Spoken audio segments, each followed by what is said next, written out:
E는 MC 제곱이라는 공식을 들으면 백발이 성성한 노년의 아인슈타인을 떠올리게 됩니다. 하지만 이 공식을 발견할 당시 아인슈타인은 노인이 아니었습니다. 젊고 패기에 넘치며 혈기왕성한 데다 섹시하기까지 한 청년 아인슈타인이었습니다. 빛의 속도로 여행한다면 세상이 어떻게 보일까?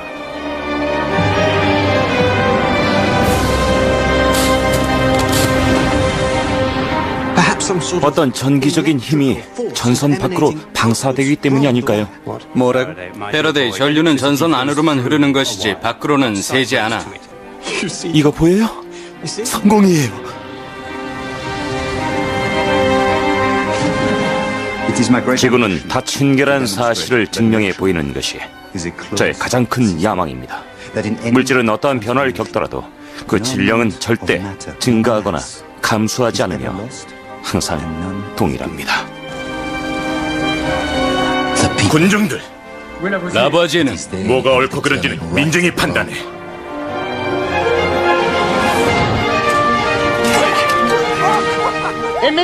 샤틀레, 정말 어리석군. 왜 활력이라는 애매하고 구체적이지 못한 개념에 그토록 집착하는 거야? 그건 구시대적인 발상이야. 당신은 뭔가 발견할 능력이나 있어요? 당신을 발견했잖아. 진리를 위해서라면 시간이 없어.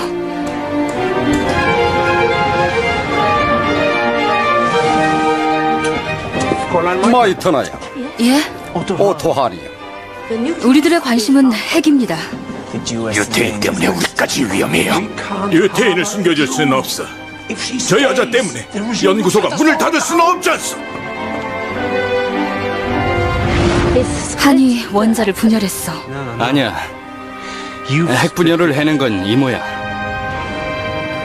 에너지는 질량이 광속의 제곱에 곱한 값과 같아.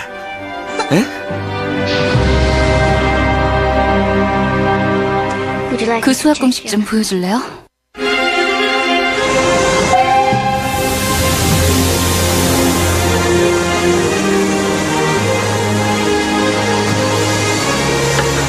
백여 년 전, 믿기 어려운 간단한 공식 하나가 발견되면서 우주의 장 속에 깊이 감추어져 있던 통일성이 드러난다. 이로써 에너지와 물질과 빛, 이들 사이에 놀라운 연관성이 있다는 사실이 밝혀졌다. 이 위대한 발견의 주인공은 약관의 알베르트 아인슈타인. 그는 세상에서 가장 유명한 E는 MC 제곱이라는 방정식을 썼다.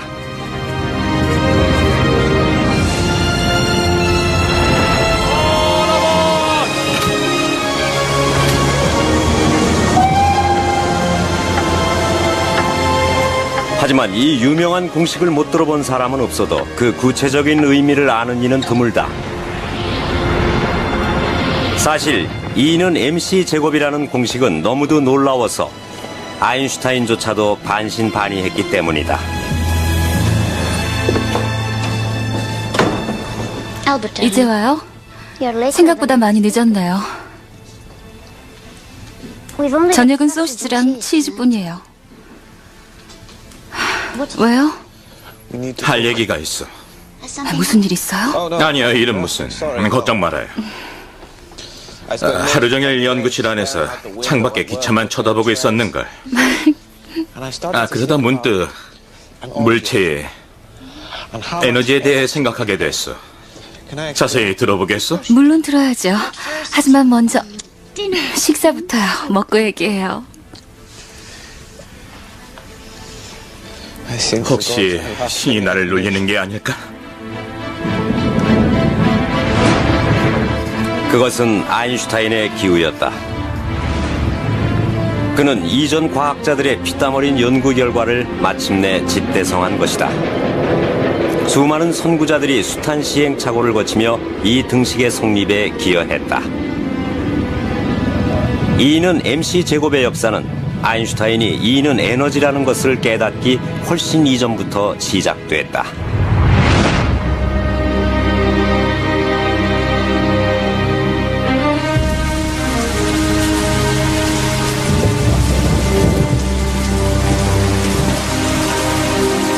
(19세기) 초까지 과학자들은 에너지라는 개념으로 연관지어 생각하지 못했다. 당시엔 각기 다른 힘이 있다고 생각하는 것이 고작이었다. 하지만 아무도 이 힘들을 하나의 통일된 개념으로 묶어 생각하지 못했다. 바람의 힘이나 문이 닫히는 힘, 번개가 치는 힘. 이 모든 힘들을 총칭할 수 있는 개념, 즉 에너지라는 용어의 탄생은 아직 요원해 보였다. 그런데 비천한 신분으로 태어난 한 사나이가 품은 자연에 대한 집요한 탐구심으로부터 모든 것은 바뀌기 시작한다.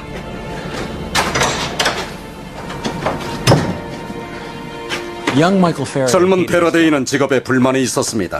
대장장의 아들로 태어나 제대로 된 교육을 받아보지 못했지만 운 좋게도 제본 공장의 견습생으로 취직했죠. 하지만 그는 지식에 대한 욕구가 컸어요. 닥치는 대로 책을 읽었습니다. 그러면서 과학에 대한 열정을 키워갔습니다. 여가 시간과 얼마 안 되는 봉급을 모두 독학에 투자했습니다. 바야흐로 보이지 않는 에너지의 세계로 놀라운 여행을 떠나려 하고 있었죠.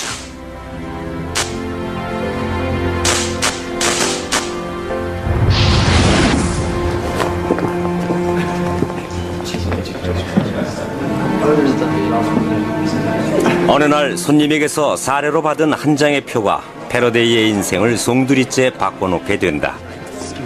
실례합니다. 좀 들어갈까요? 좀 들어가재. 우리도 성공을 꿈꾸죠. 길만 열린다면요. 누가 언제 말렸나? 들어가시오. 상류에 끼어보라지. 1800년대 초반 당시 과학은 상류 사회의 전유물이었습니다. 하지만 패러데이는 확실히 달랐죠. 그는 교육도 제대로 받지 못했지만 독서에 심취했고 대중 강연도 들으러 갔습니다. 그러던 중 1812년 당대 가장 저명한 화학자인 험프리 데이비 경의 강연을 듣게 된 것입니다.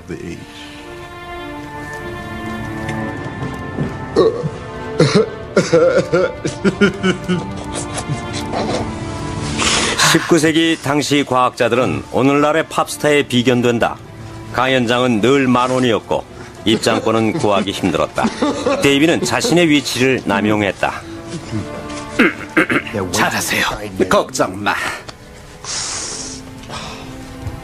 데이비는 당시 유행의 선구자이기도 했는데 아산화 질소를 흡입하는 것이었다. 그의 말대로 이것은 숙취에 걱정 없이 알코올의 효과를 볼 수 있었다. 전기가 뭐냐? 신사숙녀 여러분, 우리들 주위에 널려있는 물질들을 마구 얽혀있는 상태에서 풀어내 순수한 성분으로 분리할 수 있는 그 기이한 그의 가장 위대한 업적으로 패러데이를 발굴한 점을 꼽는 사람도 많습니다. 얼마 전 제가 최초로 발견한 금속 칼륨이 있었죠. 이번에 전기분해를 이용해서 탄산 칼륨에서 수산화 칼륨을 얻어냈습니다. 그 과정은 전에 설명드렸던 것처럼 패러데이는 자신이 평민 출신임을 잘 알고 있었지만 그것이 과학자가 되고 싶은 그의 불타는 욕망을 막을 수는 없었다. 그는 새로운 우상에게 바치기 위해 자신의 강의 공책을 밤새워 제본했다. 주님, 남들을 먼저 생각하고 인류를 위해 헌신하게 해주십시오. 당신의 사랑의 작품인 이 세상의 한 부분에 저를 사용하여 주십시오. 전 당신의 종이입니다.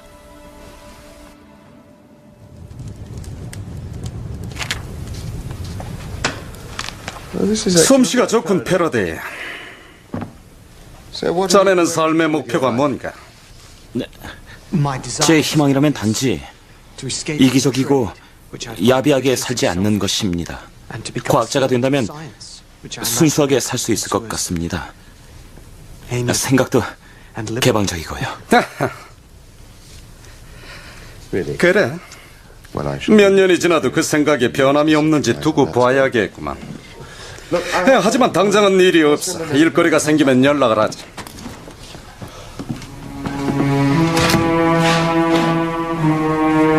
이런 지하에 거절당했지만 패러데이는 자신의 처지를 박차고 나갈 수 있는 날이 곧 오리라 기대했다. 그리고 기다림 끝에 낙이 찾아왔다.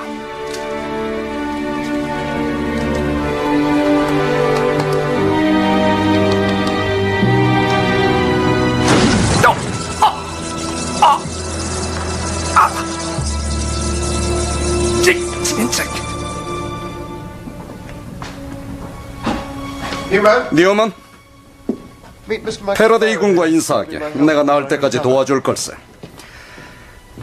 자신이 독실한 기독교인이라니까. 패러데이가 있으면 내 실험실을 신이 안전하게 지켜주시겠지. 감사합니다, 선생님. 어서 오게. 제가 감사하죠. 선생님께도 감사드립니다. 시키는 일만 잘하면 아무 문제가 없을 걸세.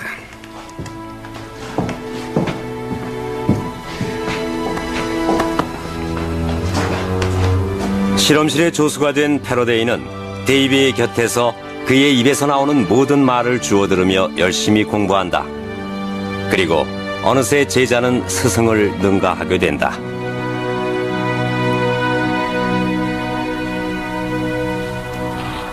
그가 가장 관심을 둔 건 전기였다. 충전해보게. 전지가 막 발명되어 온갖 종류의 실험이 이루어지고 있었다. 하지만 이 이상한 전기적인 힘의 실체가 무엇인지 그것은 아무도 알지 못했다. 그 당시에 과학자들 사이에서는 전기란 관을 통해 흐르는 유동체 같은 것이라는 생각이 지배적이었습니다. 하지만 1821년 덴마크의 웨르스테드가 전류 가까이에 놓인 자침은 그 전류로부터 힘을 받는다는 전류의 자기작용을 발견했죠.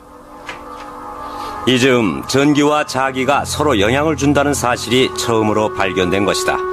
그 이전에는 전기와 자기는 각각인 것으로 간주되어 따로따로 연구되었으나 이제 하나로 통합되게 된다. 패러데이, 이것 좀 보게. 자네가 여기선 제일 똑똑하지 않나? 자네는 이해할 수 있을지 모르지. 이게 웨르스테드의 발견이야.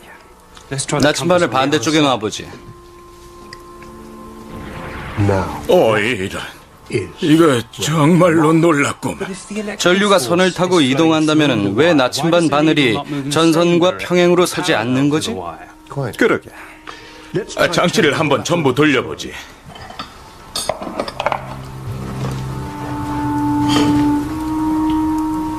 충전해봐. 그래. 전류는 이쪽으로 흐르는데 나침반은 저쪽을 가리킨다? 어떻게 영향을 주는 걸까?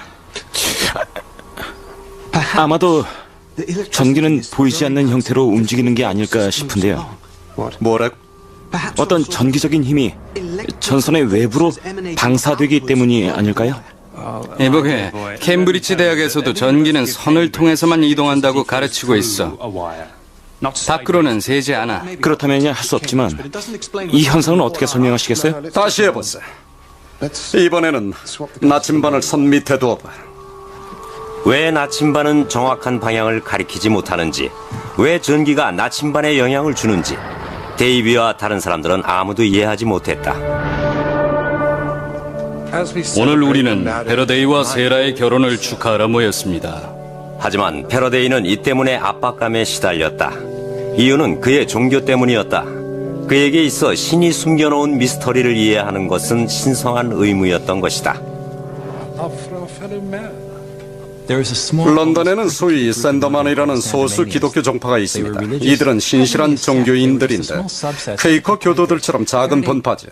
패러데이는 샌더만 교인이었습니다. 아주 점잖고 예의 바른 집단이죠. 이들은 만물은 신에 의해 하나로 창조되었다고 믿었습니다. 만약 한쪽을 열면 연결된 모든 것을 볼 수 있다는 개념이었죠. 패러데이는 아인슈타인처럼 이리저리 상상을 해보는 타입이었습니다. 패러데이는 다른 사람들과 달랐습니다. 실험에 대한 이해가 남달리 빨랐고 본질적인 문제에 대한 직감력도 뛰어났죠. 나침반을 전선 주변으로 이리저리 놓아보다가 패러데이는 어떤 패턴을 발견하게 된다.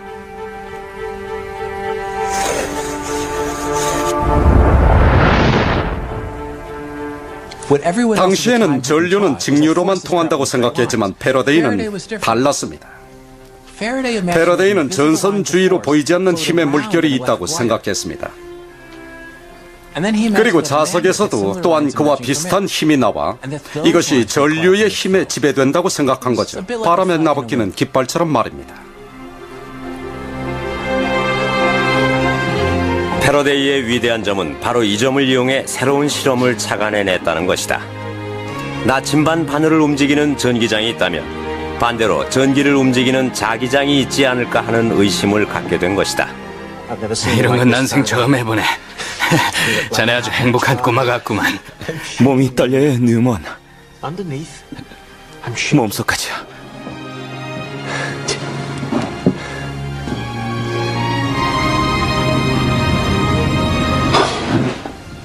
이거 보여요? 성공이에요. 그래.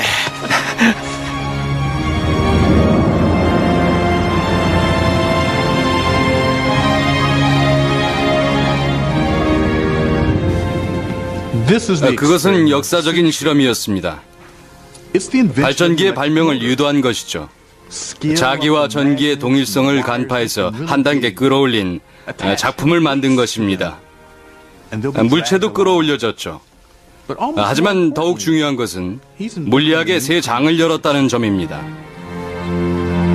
물론 당시엔 본인도 깨닫지 못했지만 패러데이는 본질적인 원리를 보여준 것이다. 충전기의 화학물질이 전선의 전기로 변환하고 이것이 이제 자기와 만나 동작을 발생하는 원리. 이 다양한 힘들 뒤에는 공통적으로 에너지라는 것이 존재한다.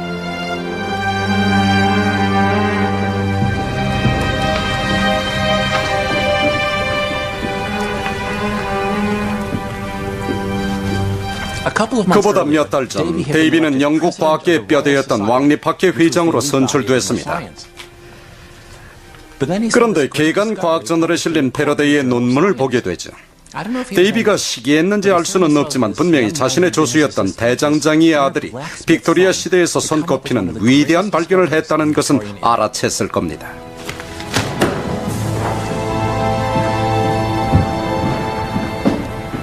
화가 난 데이비는 패러데이가 윌리엄 울러스턴이라는 유명한 영국 과학자의 논문을 표절했다며 고소했습니다.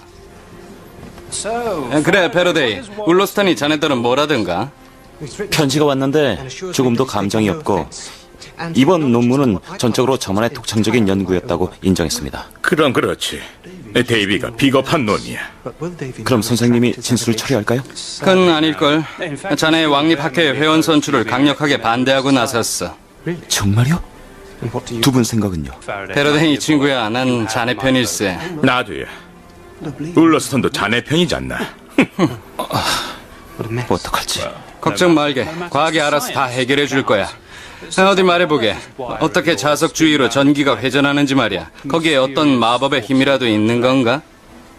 그건 다름이 아니라 전기와 자기의 상호작용인 것 같습니다. 전기가 전선 밖으로 나와 빙빙 돌면서 자기장을 만드는 것이 눈에 선합니다. 거미줄 같은 것이 소용돌이 치는 거죠. 하지만 눈에 보이지 않는다면서 너무 애매모호하지 않은가? 패러데이, 잠깐만 나 좀 보세요. 그러죠.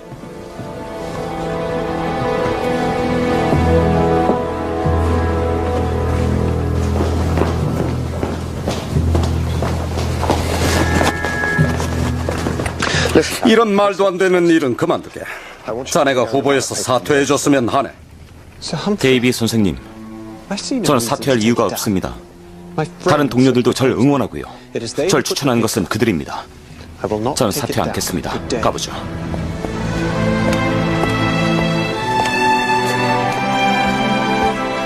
패러데이는 왕립학회 회원으로 선출됐다.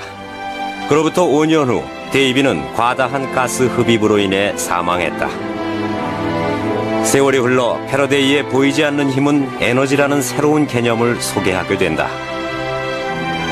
그는 아인슈타인의 대혁명의 시초가 된 것이다.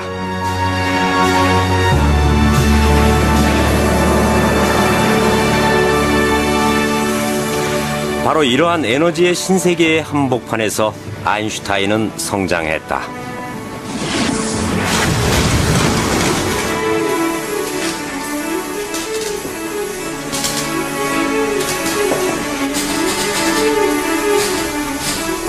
내 부친과 삼촌은 독일에서 전기 공장을 하시면서 전기 부속품을 파셨습니다. 아주 어릴 때부터 저는 기계가 어떻게 작동하는지 구경하는 걸 좋아했죠. 저러다 죽겠구나. 아인슈타인, 거기 있어. 아니, 뭐야? 왜 그래? 전기가 얼마나 무서운지 몰라? 죽고 싶어서 그런데. 아버지가 주신 나침반을 보고 있으면 왠지 소름이 돋았습니다. 몸이 떨리며 오싹했죠. 그 물건 뒤에는 꽁꽁 숨겨진 뭔가가 있는 것 같았습니다.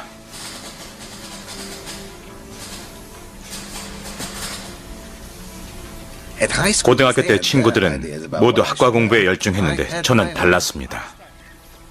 물리학과 수학, 철학, 그리고 바이올린 연주에만 관심이 있을 뿐 다른 건 다 따분했죠. 아인슈타인, 일어나라. 여긴 지학에 관련된 살아있는 실습 현장이다. 자, 여기 암석층에 대해 설명해 보겠나? 솔직히 제 눈에는 다 그게 그거로 보입니다, 교수님.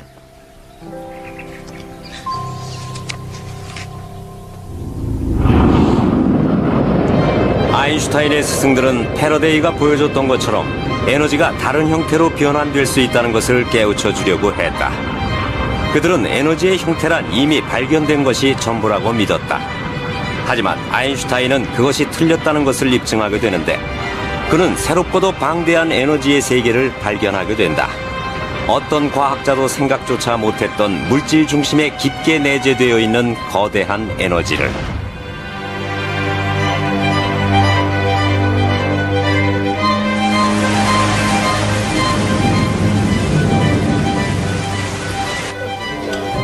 아인슈타인이 태어나기 100년 전 프랑스는 루이 15세가 집권하고 있었다. 하지만 부패하고 강압적인 군주에게 민중은 도전장을 준비하고 있었다. 자크, 창문 닫지 말게. 비가 오면 어때? 바람 좀 들어오게 놔둬. 프랑스 대혁명이 발발하기 일보 직전이었다. 이때가 계몽주의 시대로 지식층에선 과학 지식의 증대야말로 인간을 진실한 행복으로 이끈다고 믿고 있었죠. 그래서 서로 간에 어떤 상호작용을 하는지 알 수 있도록 모든 물질을 이론화하고 분류하는 작업이 제일 급선무라고 생각했습니다.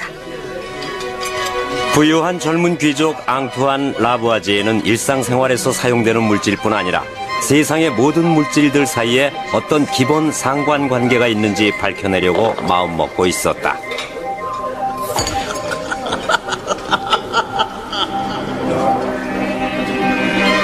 하지만 라부아지에는 과학자다운 꼼꼼하고 치밀한 원칙주의적인 성격 때문에 결국은 후에 파멸하게 된다.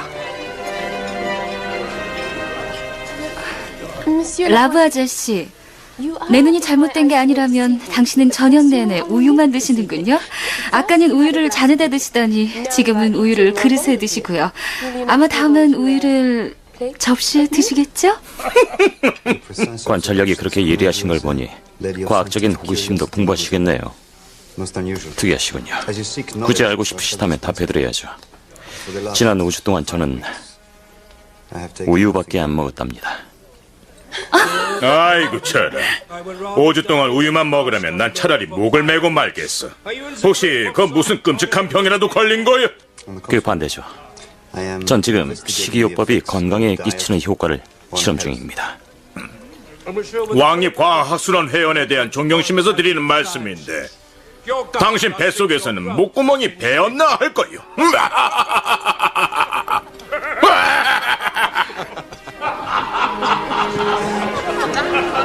반면에 백장님 뱃속에선 목구멍 좀 넓혀달라고 학술원에 청원할걸요? 마리안느, 버릇없이 백장님께 그게 무슨 말버릇이니? 백장님이 베풀어주신 은혜를 잊은 거니? 청혼을 하셨을 뿐만 아니라 그 사교계에도 소개해주신다고 하신 말씀을 어디로 들은 거야? 넌 파리 사교계의 꽃이 될 거다. 듣고 보니 안 됐군요. 자연에 대한 호기심을 채워보지도 못하고 결혼부터 해야 하는 건 너무 가혹한 일이 아닐까 싶은데요. 다 드셨으면 밖으로 나가실까요? 이 방이 어째 좀 덥네요.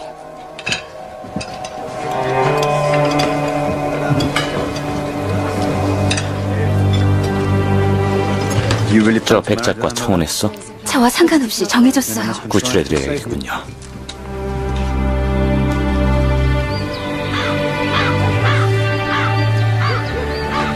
라보아지에는 직업적인 과학자는 아니었다. 실제 직업은 파리의 세금 징수인 조합의 간부였다. 그는 도시를 에워싸는 커다란 장벽을 세워 드나드는 상품들의 관세를 물리는 정책을 제안했다. 하지만 빵이나 술, 치즈 같은 일상생활에 필요한 소소한 물품에까지 세금을 매기자 파리 시민들의 원성은 날로 커져갔다. 그는 철두철미하고 까다로운 성격의 소유자였지만 감정 앞에선 충동적인 행동을 하게 된다. 1771년 라보아지에는 동료 세금 징수관의 딸 마리안느와 결혼했다. 이로써 그는 약속대로 40년 연상의 백작과 결혼할 예정이던 마리안느를 구출했다.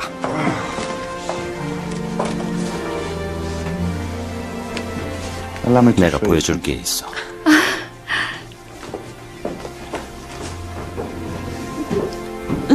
라부아지에는 세금 징수원이라는 직업에 염증을 느꼈던 것 같습니다. 그가 염원했던 것은 밤마다 또 주말마다 화학 실험에 열중할 수 있는 시간을 갖는 거였죠. 그는 이런 시간을 행복한 시절이라고 부르며 기다렸습니다. 부인,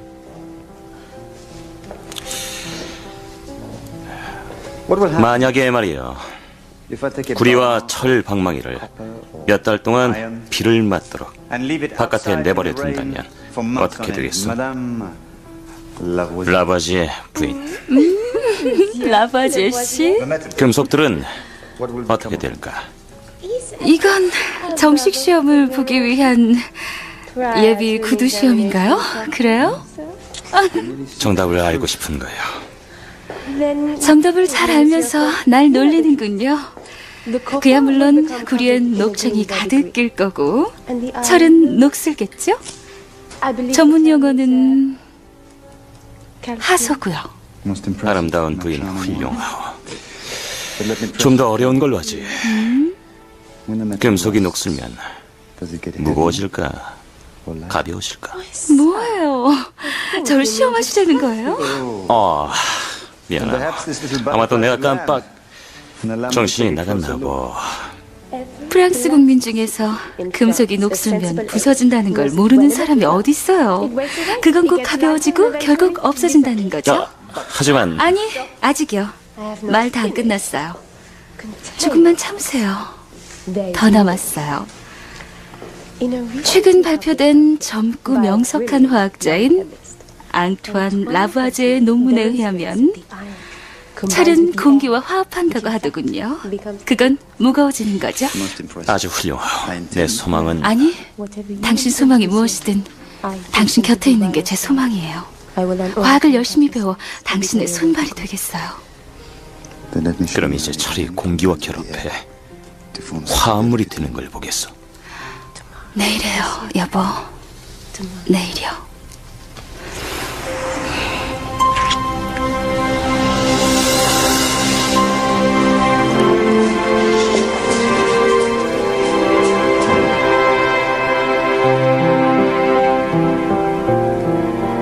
마리안느는 남편 곁에서 화학을 공부했다.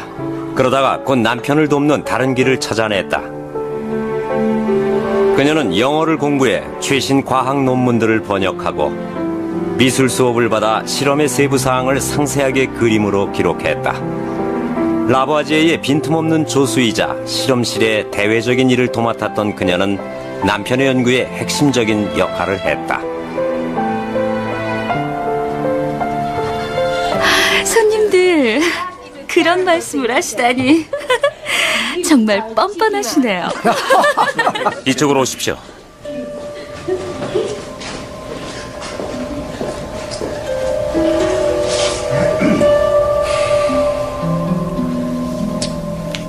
여러분, 제겐 야심이 있습니다. 그것은 지구는 닫힌 게란 사실을 증명하는 것입니다. 어떠한 변화를 겪더라도 물질의 질량은 절대 감소하거나 증가하지 않고 언제나 동일합니다. 여길 보십시오.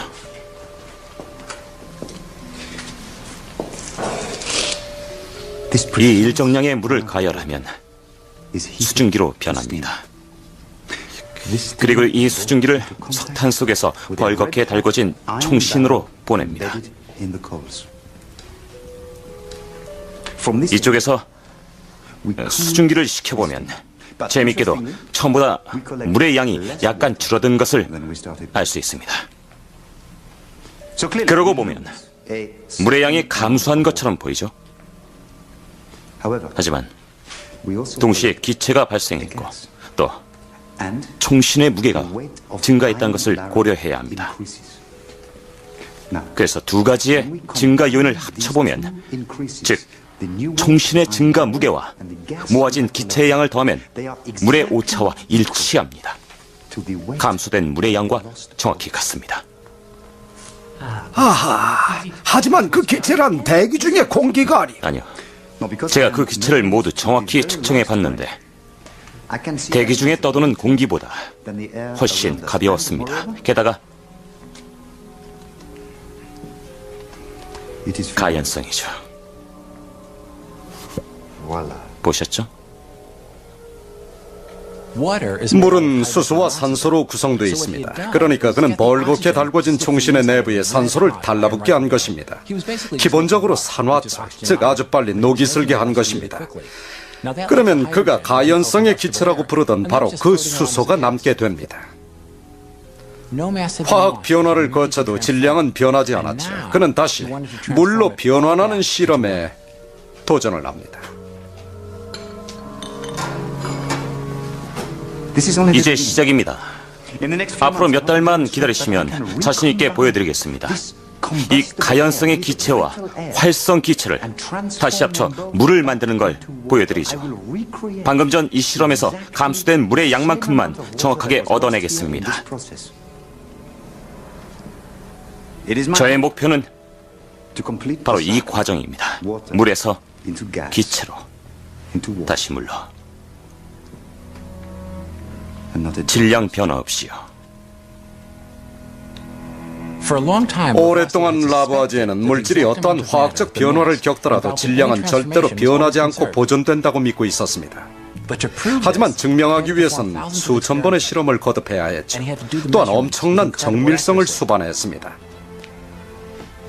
세금 징수관으로서의 수입은 실험에만 쓰여졌습니다.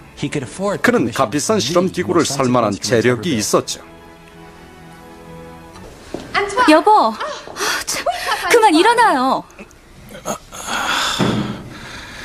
미안. 지금 몇 시죠? 마라 씨가 오실 시간이 다 됐어요. 그분 발명품을 봐주기로 했잖아요. 위대한 발견을 했다고 큰 소리 치던데. 여보, 기억 안 나요? 맙소사. 또 장사거리나 간진 사기꾼인가 보군. 그걸 또 어떻게 들어주지?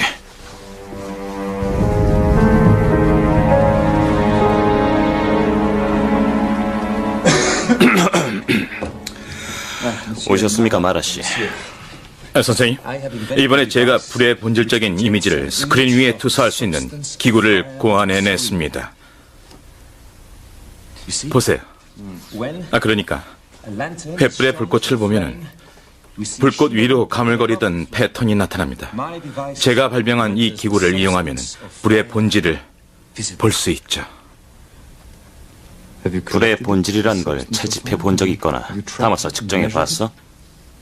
그건 아닙니다만 볼 수는 있습니다.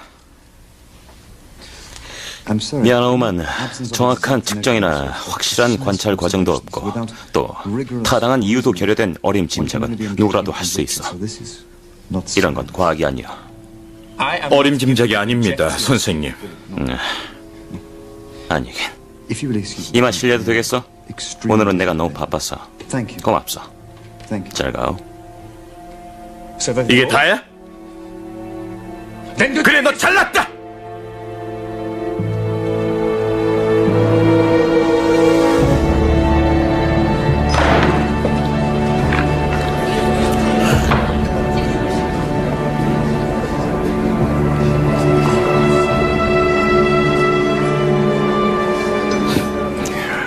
만화 내가 맞춰볼까? 왕립과학원에서도 학술원의 결정대로 자네의 발명품이 진리에 부합되지 않는다며 인정하지 않았겠지? 라부아지,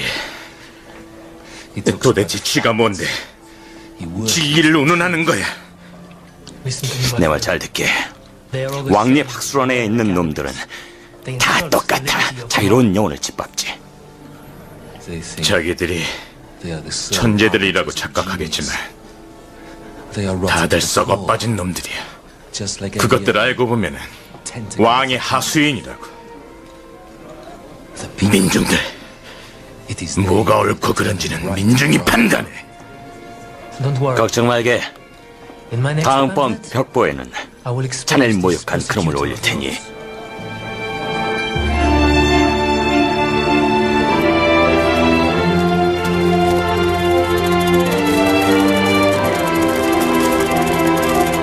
수년 동안 라보아지에는 생각해낼 수 있는 모든 물질들로 실험에 실험을 거듭했다.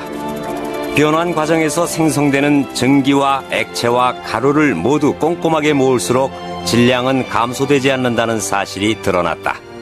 액체는 기체가 되고 금속은 녹이 슬고 나무는 재와 연기로 변환될 수 있지만 물질은, 즉 모든 물질을 구성하는 작은 원자는 절대로 소멸되지 않는다는 것이 증명됐다. 이 실험의 백미는 산소와 수소를 재결합해 다시 물로 만드는데 정전기를 사용했다는 데 있다.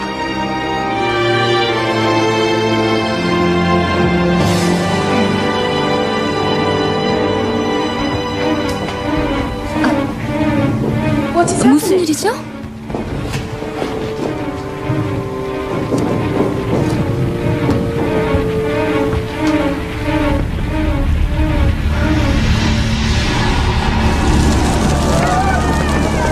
마침내 프랑스 대혁명이 발발해 왕족과 귀족들은 단두대의 이슬로 사라져갔다. 라보아제는 전직 세금 징수관으로 횡령의 혐의를 받게 됐다.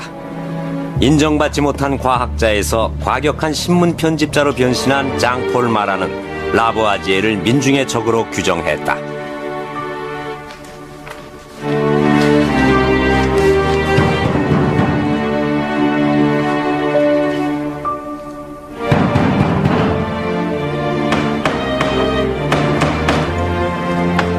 라부아지 어딨나? 모릅니다.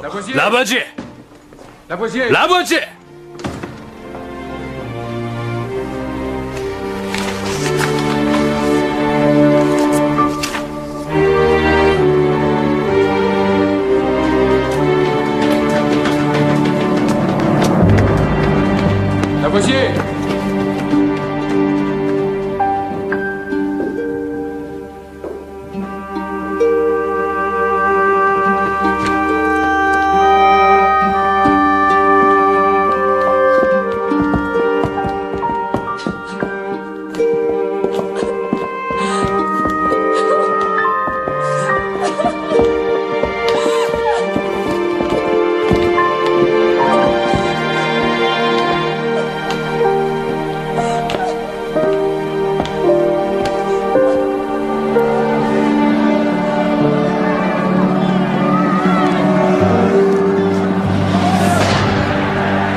그는 과학계와 이는 MC 제곱의 성립에 절대적인 공헌을 했습니다. 어떤 물질이든 분리도 할 수 있고 다시 재결합도 할 수 있지만 어떤 경우에도 그 물질의 질량은 감소되지 않는다고 했죠.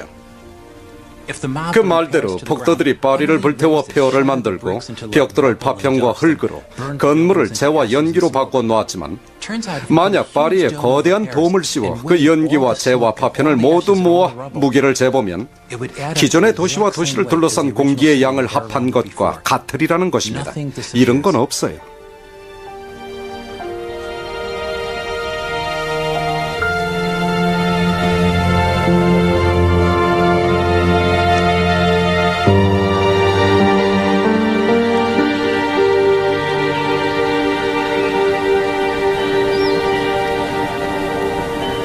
그로부터 100년 후 모든 자연은 두 개의 커다란 범주로 분류되어 있었다.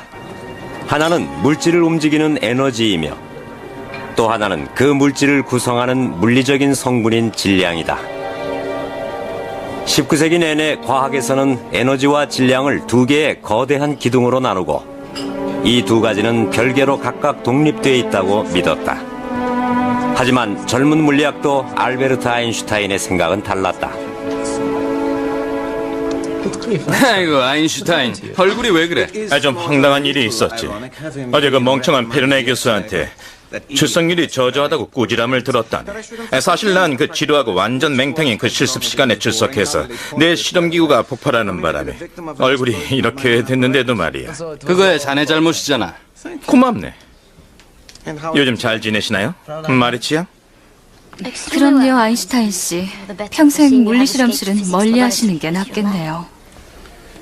네, 그래서 더 이상 놀라게 해드리지 않기 위해서 앞으로는 이 카페에서 공부를 할까 합니다. 여기서 이론 물리학 대가들의 글이나 읽으면서 시끄러운 공학도들의 소음을 피해보려고요. 참네, 언제나 안 그랬나? 이 안은 좀 소란스럽군요, 마리치양. 저와 산책 안 하시겠어요? 둘이서 상의할 문제도 좀 있고. 왜 제게... 좋아요.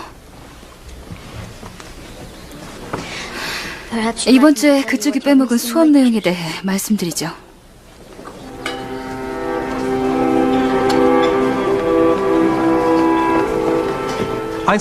아인슈타인은 착실한 모범생은 아니었습니다. 물리학이나 수학 같은 특정 과목에만 열심이었지 다른 과목 수업은 게을리했죠. 또한 끊임없이 질문을 해댔습니다. 그래서 그의 스승들 대부분을 노엽게 했을 겁니다. 놀라운 집념으로 자신의 호기심을 탐구했죠. 아인슈타인의 편지를 보면 불과 16살 때부터 그는 완전히 빛이라는 존재에 빠져 있었습니다.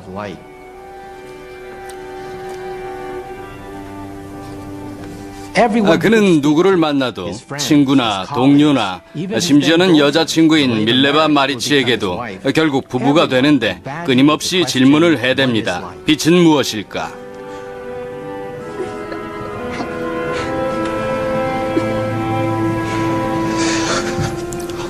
빛의 속도로 여행을 하면 무엇이 보일까요? 뭐요? 빛의 속도요? 도대체 어떻게 해야지 빛의 속도로 여행을 하죠? 방법은 중요하지 않아요. 이렇게 생각해 봅시다. 우리는 현재 젊고 앞서가고 자유분방한 실험가들이요. 손을 꼭 잡고 우주의 세계로 여행을 가는 거예요. 우리 같이 빛의 파도를 타고 여행을 떠나봅시다. 도대체 무슨 의도인지 정말 모르겠군요. 손을 잡고 싶어서요? 놀리는 거예요? 놀리다니 가당찮소. 단지 날 이해해달라는 겁니다. 한번 상상해봐요. 우리 둘이서 속도를 높이고 또 높여서 빛의 속도로 다닐 수 있다면 세상은 어떻게 보이겠어?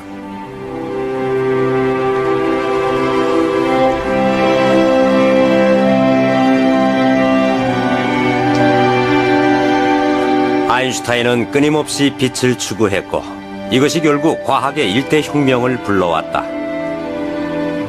빛을 통해 그는 우주를 재창조했고 에너지와 질량을 하나로 잇는 숨겨진 길을 발견했던 것이다.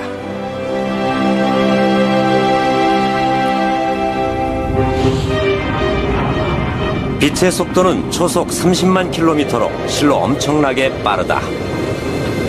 과학자들이 광속을 C로 표기하는 이유도 바로 여기에 있다. C는 신속함이란 뜻의 라틴어 셀레리타스의 약자이다.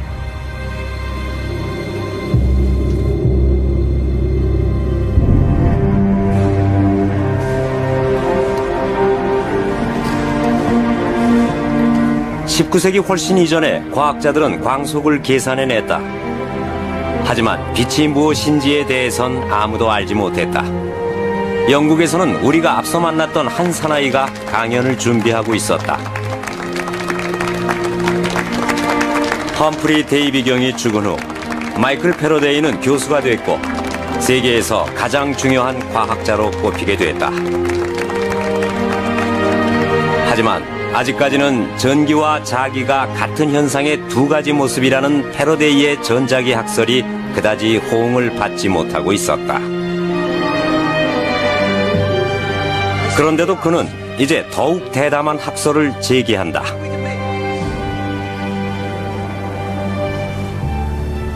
전선으로부터 방사된 전기는 눈에 보이지 않는 장을 형성합니다. 자석도 마찬가지고 또는 태양도 똑같습니다. 저의 새로운 학설은 빛이란 것 그 자체도 사실은 이렇게 파동치는 전자기파의 한 형태란 것입니다. 15년 동안 패러데이는 빛도 전자파라는 것을 입증하려고 애썼다. 하지만 그의 수학 실력으로는 그것을 뒷받침할 수 없었다. 마침내 그의 조력자가 나타난다. 제임스 클라크 맥스웰 교수는 패러데이의 선구자적인 생각을 믿었고 그것을 입증할 수학 실력을 갖고 있었다.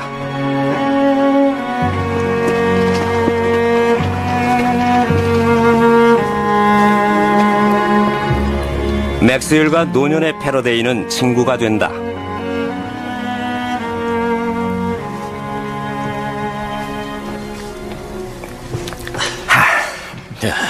맥스웰, 미안하니. 충고 하나 하지. 늙지 말게. 좀 어떠세요? 괜찮아. 기억력은 안 좋지만. 제가 최근에 발표한 글을 보여드리고 싶어서 왔습니다.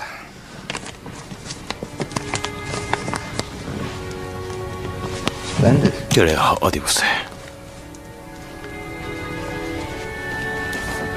선생님의 결론을 보자면 전류가 전선을 따라 흐를 때 약간의 자기장을 형성한다는 거죠. 또 자기량이 이동하며 변화하면서 전기장을 만든다는 거고요. 그래. 전기와 자기는 꼬여 있어요. 마치 끝이 없는 노끈처럼요. 그래서 파동치면서 나가죠. 훌륭하군.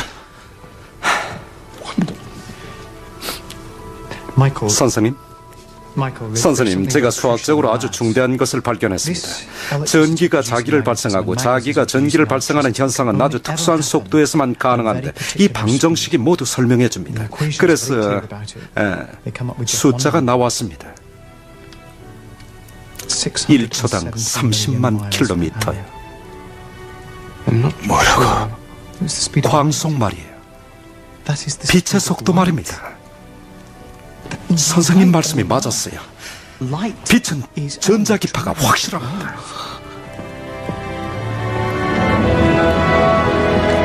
맥스웰은 패러데이의 연구를 완성시켰다. 전기와 자기는 같은 힘의 두 가지 다른 측면이며 이제 이 힘은 1초에 30만 킬로미터로 이동하는 전자기파로 불린다. 보이는 형태로는 바로 빛 그 자체인 것이다. 젊은 아인슈타인에게 빛보다 더 흥미로운 것은 없었다.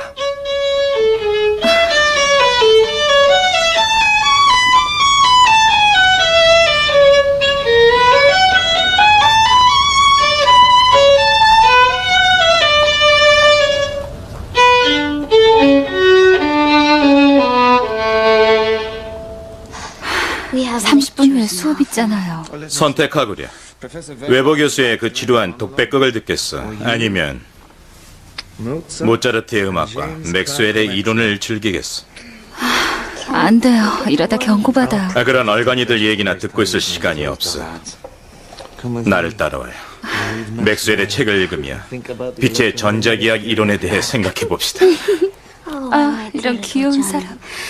여자를 잘 되요리하죠.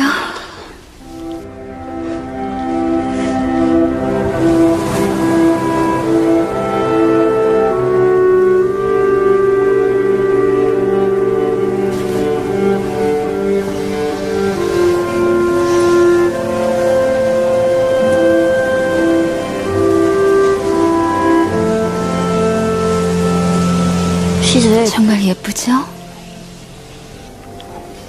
네, 그래. 하지만 우리의 영혼만큼 자유롭게 춤추지 못할 거야. 맥스웰의 방정식에는 놀라운 예언이 숨겨져 있었습니다. 빛은 절대 따라잡을 수 없다는 거였죠. 만약 우리가 초속 30만 킬로미터로 여행한다고 해도 우리 눈에 빛의 속도는 역시 초속 30만 킬로미터로 보인다는 거죠. 저 여자가 파도를 응시하는 게 보이나? 네. 여자에겐 파도가 정지한 듯이 보일 거야. 여자와 파도는 같은 속도로 여행하고 있으니까. 우린 물을 통해 움직임을 보지만 상대적으로 여자에게는 움직임이 안 보이거든. 빛도 마찬가지일 거야. 상식적으로 얘기하자면 당신이 빛을 따라잡으면 빛의 파동도 정지할 거라는 거죠. 빛이 반짝거리는 건 전기와 자기의 상호작용이고요. 만약 여자가 빛의 속도로 여행하면 움직이지 않고 가만히 있는 것처럼 느껴질 거라는 거예요. 하지만 맥스웰은 빛은 정지할 수 없다고 했어. 맥스웰이 틀렸나 봐요. 당신이 빛의 속도로 다니면 그건 정지한 것처럼 보여야 해요. 보트에서 보는 파도처럼요. 내가 가만히 앉아서 얼굴에 거울을 비춘다고 가정해 봅시다. 그럼 빛은 내 얼굴에서 나와 거울을 비추니 얼굴이 보일 거예요. 네. 하지만 만약 나와 거울이 빛의 속도로 여행한다면 어떨까요? 당신이 당신의 얼굴을 떠난 빛과 같은 속도로 움직인다면 그렇지. 빛은 거울에 도달하지 못하겠죠? 그럼 내가 안 보일까요?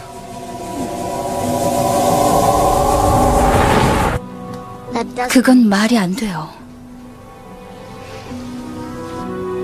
젊은 아인슈타인은 빛은 다른 종류의 파동과는 다르다는 것을 깨닫기 시작했다.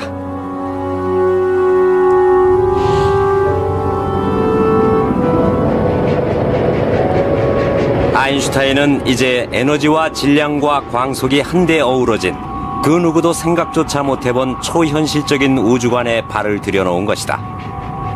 하지만 아직까지는 아인슈타인에게 딱 한 가지 수학적인 요소가 결여돼 있었다. 그것은 제곱 개념이었다.